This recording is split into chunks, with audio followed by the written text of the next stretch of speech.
This is Earl Nightingale, speaking to you across the decades, from the crackling radio waves of the 1950s to the glowing screen in your hands today. Before I share the one story that changed my life forever, a quiet tale that reshaped my thoughts, my path, and my purpose, I ask you to take a small but courageous step. If these words stir even a flicker of awakening in your soul, hit that subscribe button. Give this video a like, and in the comments, share one moment when you stood at crossroads, unsure whether to stay or move forward. Why? Because this moment could be the spark that sets your own journey ablaze. And I want you to walk this path with me to discover the power of a single story. In my life, I've heard thousands of stories and told just as many, but there was one, only one, that struck like lightning, shifting everything I believed about myself and my place in the world. I first heard it in my early 20s, when I was scraping by as a radio announcer, with no money, no certainty, and no promise of a future. It wasn't a grand tale, no soaring speech or polished proverb. It was simple, raw, and real, told by a man who'd seen life's hardest truths. That story planted a seed in me, and years later, I realized everything I became, everything I achieved began with that moment. Stay with me, and I'll share that story, and how it can change you too. I was born in 1921 in Long Beach, California, in a world still reeling from the Great War. By the 1930s, the Great Depression had swept through, turning dreams to dust and families like mine into survivors.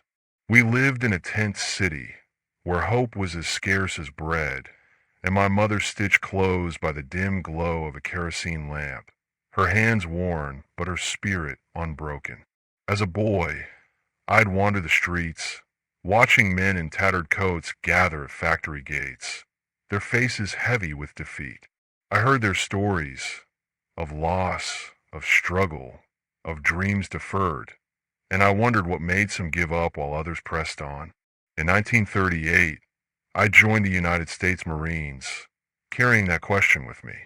By 1941, I stood on the deck of the USS Arizona during the attack on Pearl Harbor, watching time compress into moments of life and death.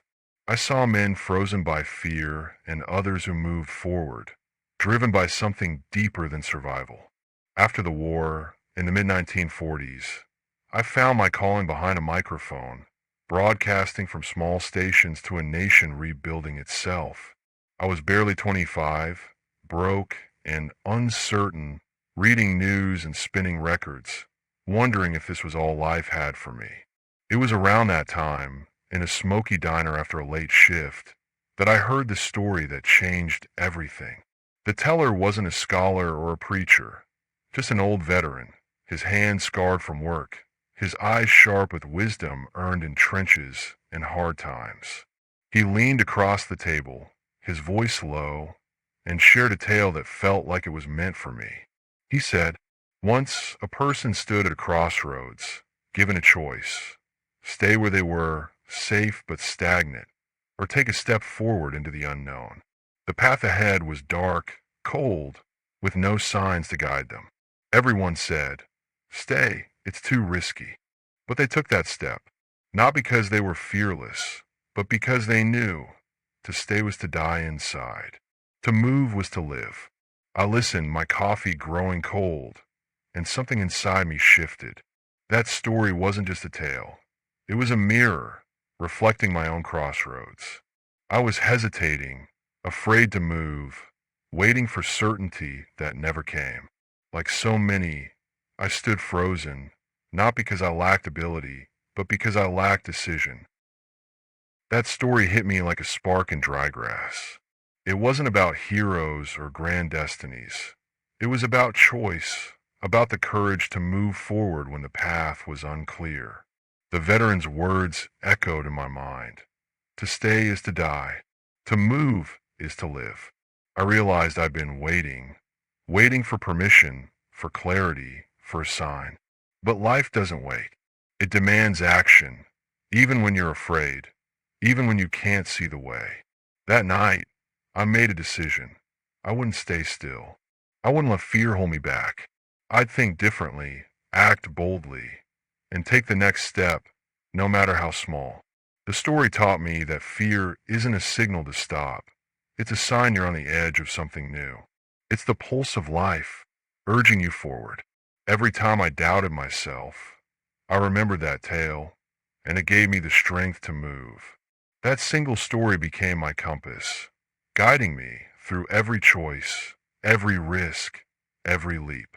Years later, when I recorded The Strangest Secret in 1956, when I built my career, when I spoke to millions, I traced it all back to that moment in the diner. That story didn't just change my life, it showed me how to live it. It taught me that one decision, one step, one act of courage can rewrite your destiny. And it's a truth that can rewrite yours, too. Let me take you back to the America of the 1930s to 1960s, a world of grit and quiet courage, where the echo of that story inspired others to take their own steps. In 1948, a schoolteacher in St. Louis heard my radio broadcast, where I shared the veteran's tale. She'd spent years teaching the same lessons, afraid to try new methods her colleagues dismissed. But the story stirred her. She took a step, designing a new curriculum that engaged her students' hearts and minds. By 1955, her classes were a model for schools across the state, and her students wrote to her for years, thanking her for believing in them. She didn't need fame. She needed that one step, inspired by a story. In 1953, a factory worker in Chicago tuned into my show, hearing the tale of the crossroads.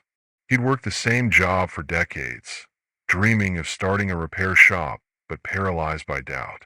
The story pushed him to act. He began saving, learning business skills at night. By 1959, his shop was thriving, employing others. His step wasn't grand, it was enough. In 1957, a nurse in Toronto wrote to me after hearing the story on air. She'd always wanted to volunteer overseas, but feared leaving her stable job. The tale of the crossroads gave her clarity.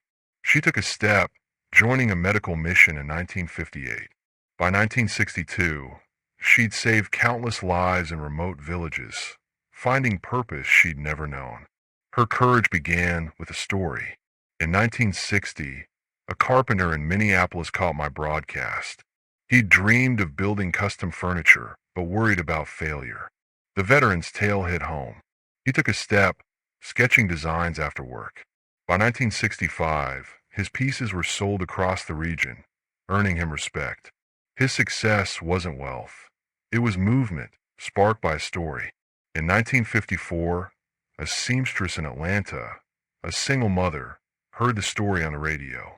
She'd longed to start a tailoring business, but feared risking her family's stability. The tale urged her forward. She began sewing for neighbors, saving every dime. By 1960, her small shop supported her children's education. Her step was small, but it changed everything. In 1959, a mechanic in Cleveland wrote to me, moved by the crossroads story. He'd wanted to teach young men his trade, but doubted his ability. The story gave him resolve. He started mentoring boys in his garage, one step at a time. By 1964, his mints ran their own shops, crediting him.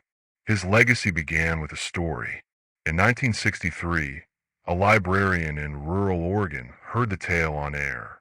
She dreamed of bringing books to isolated towns, but feared failure. The story pushed her to act. She started a bookmobile, driving dusty roads. By 1968, her program reached thousands of children.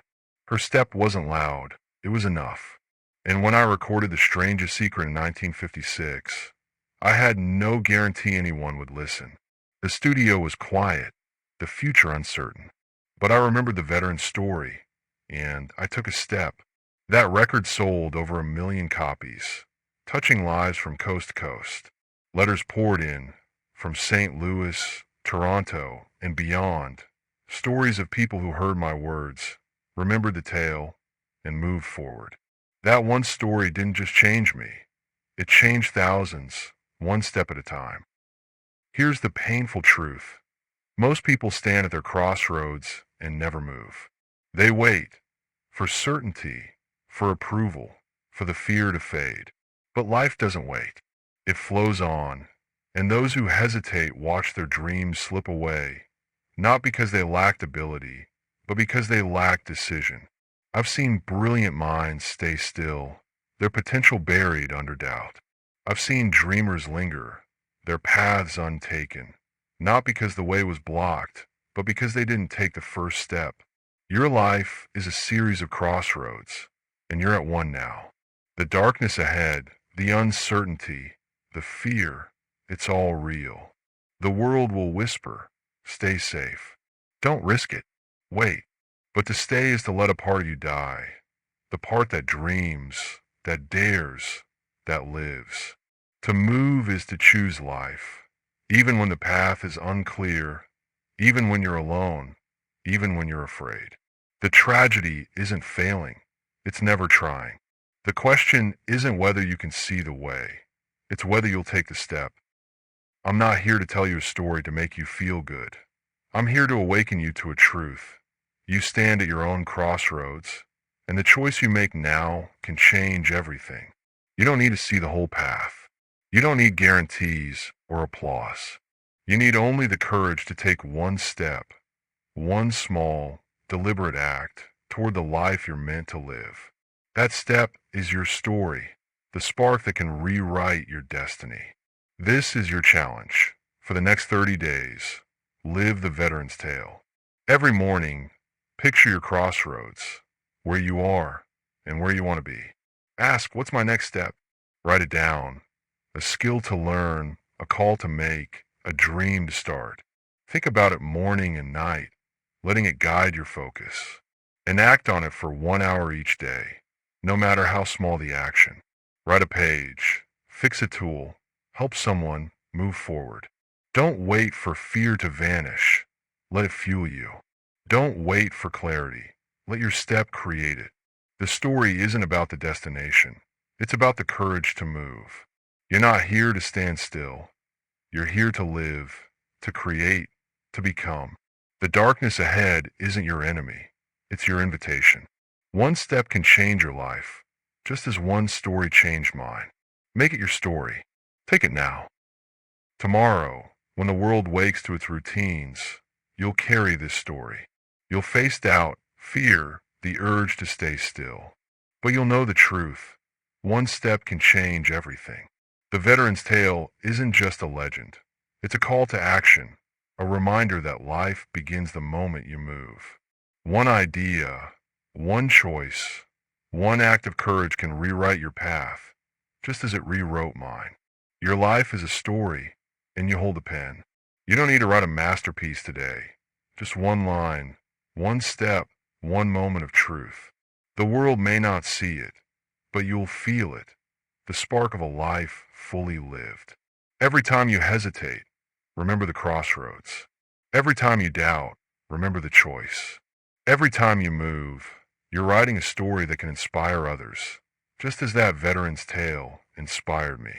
This is your moment to stop waiting and start living. Your step isn't just a motion, it's a declaration. Your path isn't just a journey, it's your legacy. Take that step and let your story begin, not as a dream, but as a life you're building, one courageous choice at a time. This is Earl Nightingale, signing off, but not before I leave you with a mission that could change everything.